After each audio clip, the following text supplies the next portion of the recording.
আমাদের ক্লাসের মধ্যে চলে আসলো কিভাবে? দারোয়ানের চোখ ফাঁকি দিয়ে চলে আসছে মনে হয়। এই ছেলে, এইখানে ভিক্ষা দেওয়া হয় না, এটা একটা ক্লাসরুম। তোমার যদি ভিক্ষা নিতেই হয় তুমি নিচে ওয়েট করো, যাওয়ার সময় কেউ তোমাকে সাহায্য করে যাবে।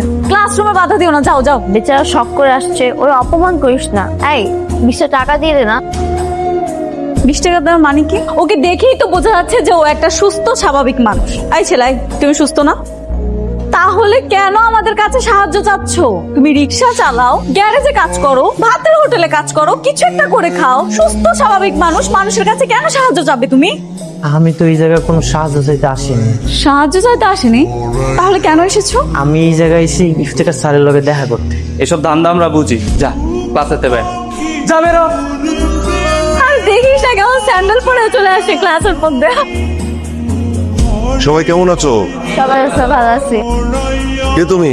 ইফতেখার স্যারের লগে দেখা করতে আইছি। আমি তো ইফতেখার স্যার। আমার কাছে কেন এসেছো বলো?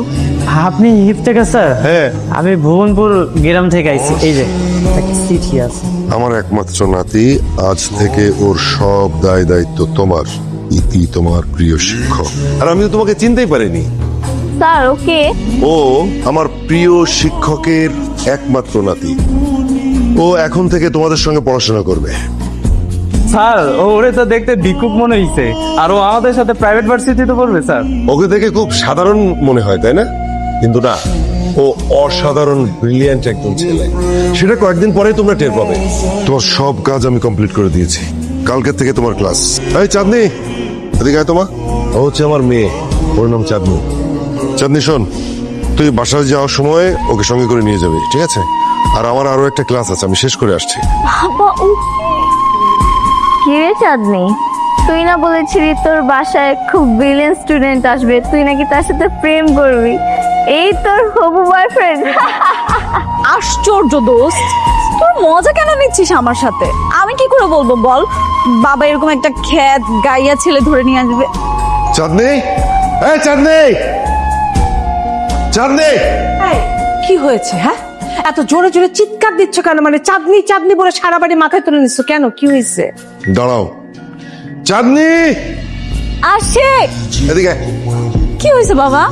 তোকে কি বলেছিলাম? তোকে আমি বলেছিলাম না যে বাসায় যাওয়ার সময় ওকে সঙ্গে করে নিয়ে যাবি? আনিসনি কেন?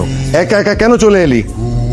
বাবা তোমাকে একটা জিনিস বুঝতে হবে, এই ছেলেটাকে আমার পছন্দ না। এমন একটা খ্যাত ছেলের সাথে আমি একই রিক্সা করে আসবো, এটা তো আমি কল্পনাও করতে পারতেছি না। দেখলে দেখলে, তখন তো খুব লাফালাফি করেছিলি, নাচানাচি করেছিলি, এই করবি সেই করবি, ও এলে খুব ভালো হবে। কেন এখন কেন পছন্দ হচ্ছে না তোমার?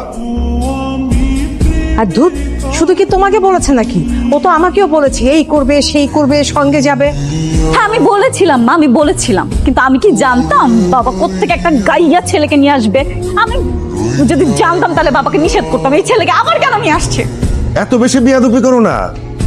স্টুডেন্ট হিসেবে তোমার চেয়ে ও অনেক বেশি ব্রিলিয়ান্ট, আর ওর যে যোগ্যতা আছে সেটা তুমি কোনো দিনই অর্জন করতে পারবে না। যাও। হ্যাঁ হ্যাঁ, তোমাদের যেহেতু এত ভালো লাগতেছে তাহলে তোমরা মাথায় তুলে নাচো, আমাকে এগুলোর মধ্যে ডাকবে না। কি যাবো? যা গিয়ে দেখ, আমাদের বাসায় নতুন আপদ এসেছে।